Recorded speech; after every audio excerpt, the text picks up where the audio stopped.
what is online marketing and what is the best way to do it?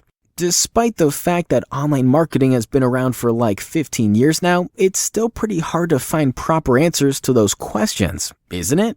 Some people will tell you that online marketing is just about having a nice website. And these days, such websites also need to be responsive. In other words, optimized for mobile devices. Other people will claim that what you really need is SEO, search engine optimization, a set of techniques that can help your website to get better results in major search engines.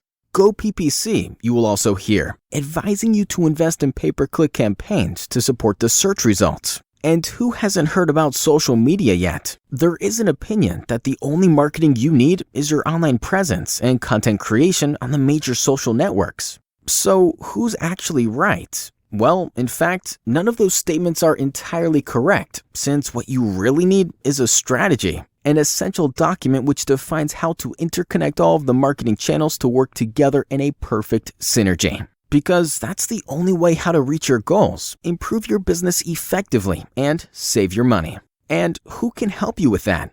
Well, we can. We will analyze your current business state, carefully prepare a custom marketing strategy exactly for your needs, and finally help you manage all the channels of your marketing mix.